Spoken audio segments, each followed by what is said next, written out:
أعوذ بالله من الشيطان الرجيم. بسم الله الرحمن الرحيم. قل أي شيء أكبر شهادة قل الله شهيد بيني وبينكم وأوحي إلي هذا القرآن لأنذركم به ومن بلغ أئنكم لتشهدون أن مع الله آلهة أخرى قل لا أشهد قل إنما هو إله واحد وإنني بريء مما تشركون. الذين آتيناهم الكتاب يعرفونه كما يعرفون أبناءهم الذين خسروا أنفسهم فهم لا يؤمنون. ومن أظلم ممن افترى على الله كذبا أو كذب بآياته إنه لا يفلح الظالمون. بسم الله الرحمن الرحيم. سورة الانعام آیت نمبر 19. دې آیت مناسبت له د مخکې آیتونو سره په دې طریقه ده. مخکې آیتونو کې د الله تعالی قدرت غلبه د هغه د صفاتو بیان وسو. وهو القاهر فوق عباده، او الله تعالی غالب ده، غلبه لري د خپلو بندگانو په سر باندې په بندگانو. وهو الحکیم الخبیر، الله صاحب د حکمت ده، په هر څه خبر ده. لاغې نه وړاندې د الله تعالی صفات ذکر شوي. وإن يمسسك الله بضر فلا کاشف له الا هو. که تا ته رسېدلو کې الله په یو ضرر د هغې لرې کوونکی نشته مګر یو الله ده. او که الله تا ته اراده وکړي د خیر نو الله په دې قدرت لري. مخکې د الله تعالی صفات ذکر شوي. په دې آیت کې د نبی علیه الصلاة والسلام رسالت بیانېږي، دغه د رسالت حقانیت بیانېږي. نو گویا کې په دې آیت کې د نبی علیه الصلاة والسلام صفت بیانېږي چې هغه رسالت ده. دا د دې آیتونو مناسبت سو. په مخکې آیتونو کې د الله تعالی صفات ذکر سو، حقیقي صفات. دلته د نبی علیه الصلاة والسلام حقانی صفت ذکر کیږي چې هغه رسالت. د دې آیت شأن نزول، سبب نزول. دا آیت ولی نازل شو؟ د دې آیت سبب نزول یې داسې بیان کړی. وایي یو ورځ د مکې مشرکان راغلو نبی علیه الصلاة والسلام ته چې ای نبی علیه الصلاة والسلام، ته څه دلیل لرې؟ تا سره څه ګواه ده؟ کوم شاهد ده تا سره چې هغه ګواهي وایسته د الله پیغمبر یې؟ تا خو هېڅوک هم نه مني، موږ دې نه منو. د مکې مشرکان ورته ویل، او دې مشرکان ورته ویل موږ د تا ډېر تپوسونه وکړل. یهودو نه هم تپوسونه وکړل، د یهودو علماو نه، د نصاراو د ملایانو له علماو نه هم تپوسونه وکړل چې نبی آخر زمان ده او دا ده او دا ده. هغه ټولو ویل وایي دا موږ خبر نه یو. تا د حقانیت خو هېڅوک هم ګواهي نه وایي د تا د رسالت.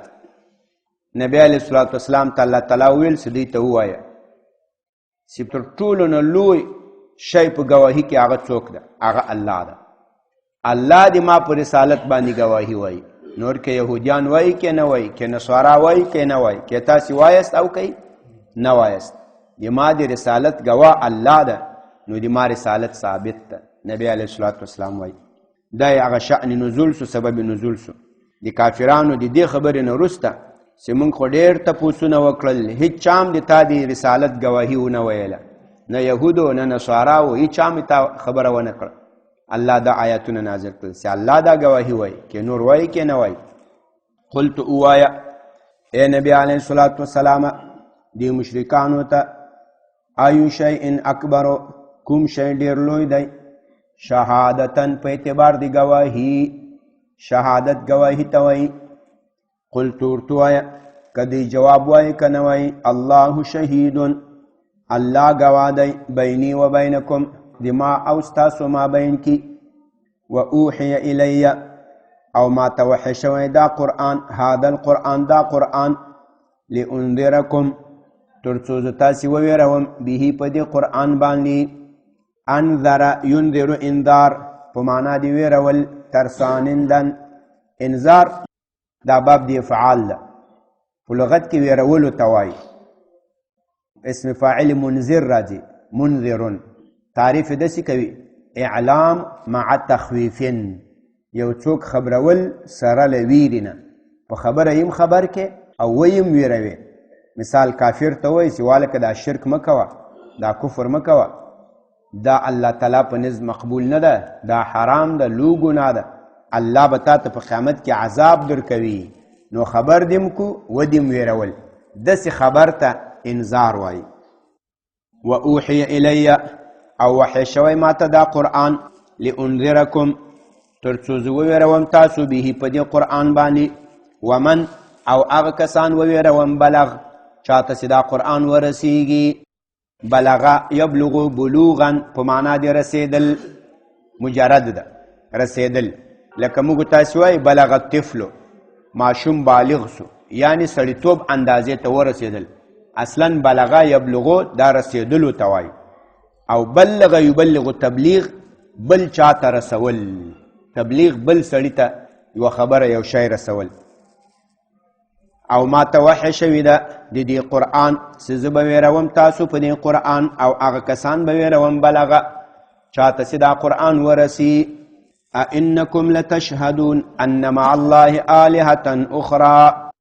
نبی علیه الصلاة والسلام مشرکینو ته وایي تاسې دا ګواهي وایست ای مشرکانو چې الله سره نور خدایان شته زه خدا ګواهي نه وایم الله سره نور خدایان نشته دا ټول دروغ دي أئنکم آیا تاسو لتشهدون تاسې ګواهي وایست ان یقینا مع الله تعالی سره آلهة خدایان دي اخرى نور الله سره نور خدایان دي قل تورتو ای نبی علیه الصلاة والسلام لا اشهدو زه دا ګواهي نه وایم زه داسې نسم ویلی چې الله سره نور خدایان شته نشته نور خدایان که نور خدایان وی په بل ځای کې به راسي انشاءالله قل لو کان فیهما آلهة الا الله لفسدتا تو دې ته ووایه که په ځمکو اسمانونو کې له الله نه سوا نور خدایان وی دا به خامخا فاسد سوي وی خو جنګ جګړه به وکړو ایو به ویل سبا به لمر په 6 بجې راخیږي ابل ویل نه چیرته 6 بجې 9 بجې به راخیږي بس په دې کې به لانجه وه نن به ماښام 5 بجې وي ابل ویل نه 5 ولې 6 بجې به وي لږ به ناوخته کړو په دې کې به لانجه وه لکه د دنیا په سر باندې دا انسانانو ته چې الله تعالی دا پادشي ورکړې ده د درګرده جنګونه دي په خپل منځ کې په اسمانونو په ځمکه کې هم داسې حال و نو فساد شته نه نشته که لاره که لرې د په اسمانونو کې نو معلومه د خدایان نشته قلت ووایه لا اشهد زه خدا ګواهي نه وایم قلت ورته ووایه انما خبره دا ده بله نه ده جزء نیست هو اله دا الله تعالی چې دا معبود ده واحد یو الله یو دی دا د یو په معنا ځان پوکي الله یو د څه معنا یو دا مطلب نه چې یو ده په شمیر کې یو ده هغه چې خدا د زو تم یو یو وزه یو سړی یم که دوه یم یو یم ته یو طالب یې دا یو طالب ده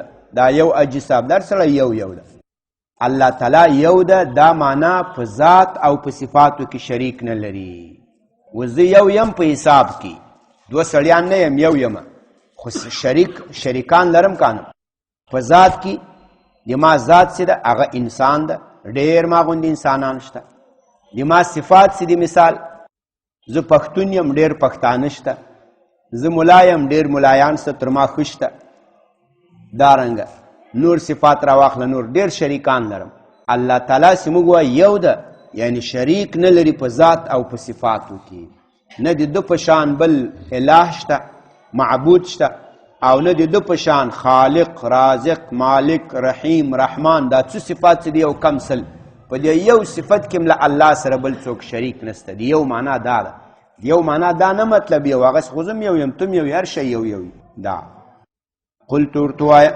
انما خبره دا ده بل نه ده هو دا الله تعالی سي د اله دا معبود دی واحد واحد یعنی شریک نه لري په ذات او نه په صفاتو کې و انني او یقینا ز سیم بریء ز بیزار یم مما لا اغتنا تشركون ستا سي دغه شریک جوړوي لاله تعالی سره و یقینا مکی استم بریء مبیزار استم مما از آن چیزی که تشركون شما آن را شریک میکنید با الله الذين دی مخی آیت کم شأن نزول ویل دا اول آیت قل ایو شئین دا ننسیم اول ویل دی آغی شأن نزولم دسی ویل سی مشرکان راغل نبی علیہ السلام تی ویل سی یا رسول اللہ تا خوی څوکم نمانی دی تا دی رسالت گواهی خود څوکم نوائی نه موږ وایو نه یهودیان وای نه نصارا وای اهل کتاب موږ لاغې نه تپوسو کو دیتا هغه ویل دا موږ نه پیژنو نو ته څنګه دی الله پیغمبري نبی علیہ السلام ورته دی ته وای چې څوک ډیر لوی د په اعتبار دی گواهی الله ډیر لوی ده الله به دې موږ تاسو منځ کې گواهی د ما پر رسالت او حقانیت په دې اوس الله تعالی دی هغه يهودانو د نصارا او خبر ذکر کوي هغه يهود او نصارا سي د نبی علیہ السلام د حقانیت گواهی نه وای د رسالت گواهی نه وای عاد سینه د سیدانه پیژني هغه د ضد لوجنه نه وای د عناد لوجه نور د سی پیژني نبی علیہ السلام لکه خپل بچیان سی پیژني الله تعالی فرمای الذين هغه کسان آتیناهم الکتاب کومته چې موږ ورکړی دا الکتاب آسمانی کتاب یعنی یهودیان دیتم تورات ورکړی نصارا دیتم انجیل ورکړی نو دغه کسان کوم چې موږ دیت آسمانی کتاب ورکړی یعرفونه دی پیژني دا نبی علیہ السلام یا یعرفونه دی پیژني دا دی الله تعالی کتاب قرآن سدا دی الله کتاب ده او دا نبی اسلام دی الله پیغمبر ده کما یعرفون لکه څنګه چې دی پیژني ابناءهم خپل زامن الذين آنانی که آتیناهم الکتاب که ما بایدادم کتاب آسمانی یهود نصارا با یهودیات تورات داده شده با نصارا انجیل با آنانی که ما کتاب آسمانی دادیم یعرفونه و میشناسن نبی علیہ السلام را یاهو زمین را به قرآن راجع بکنید و میشناسد قرآن را کما یعرفون مثل که میشناسن ابناءهم پسرای خود را نو دی ایمان ولی نراولی دا خود الله فیصله ده سی الله څوک ازلی کمبخت تاوانی پیدا کړی په خسران او په زیان کې وي بدبخت انسان وي هغه بیا ایمان نه راوړي دا دی ایمان دا دی الله ځان ته پیرزوینې سی په یو چایو کې الذين هغه کسان خسروا کوم سی په تاوان کې غورځولې دي انفسهم خپل ځانونه آنانی کې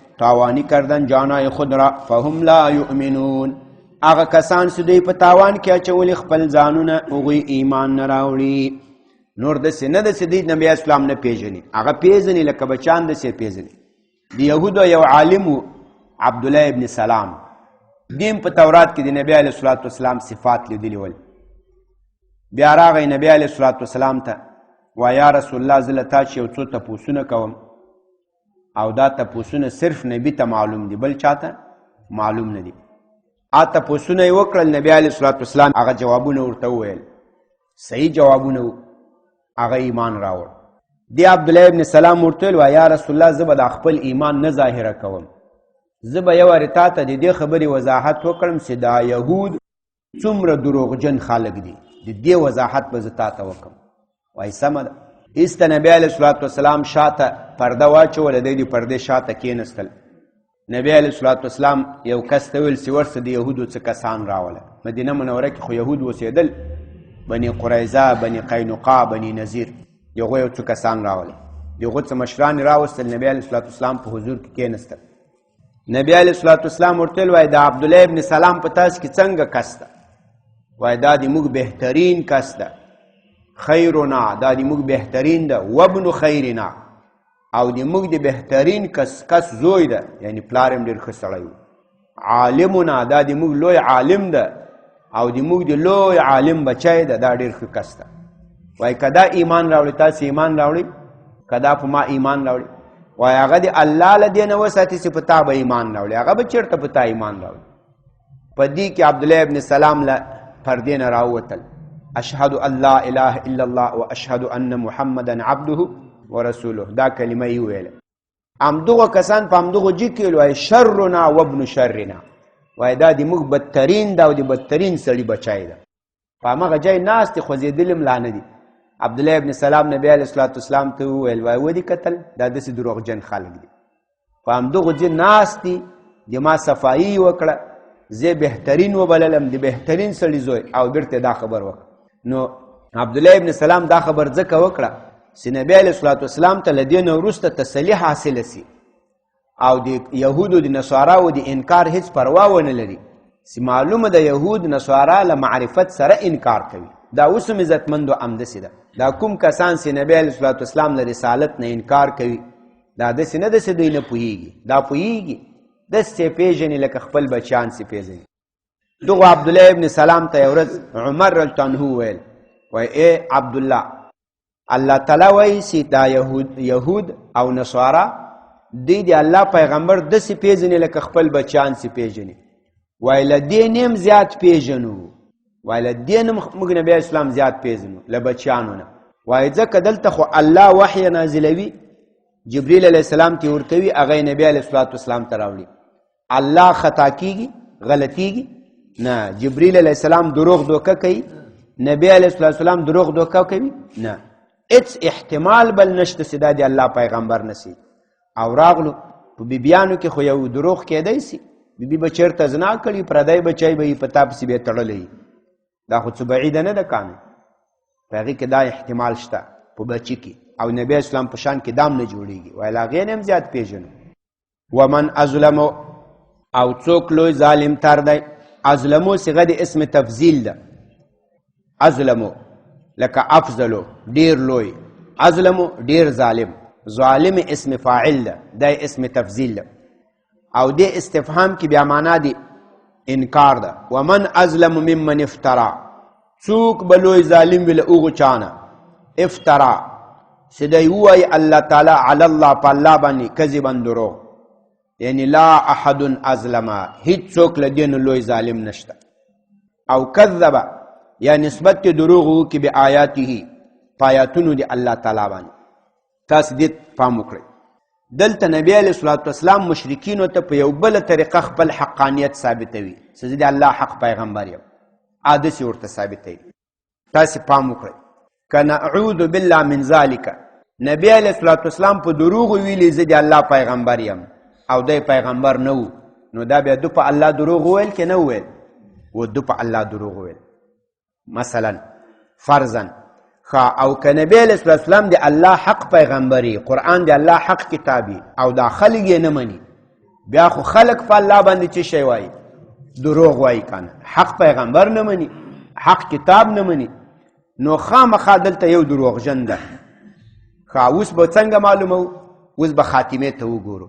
که د چا فتح نصرت په نصیب سوه هغه رښتیا ویلي، که چا فتح نصرت په نصیب نه سوه هغه دروغجن ده.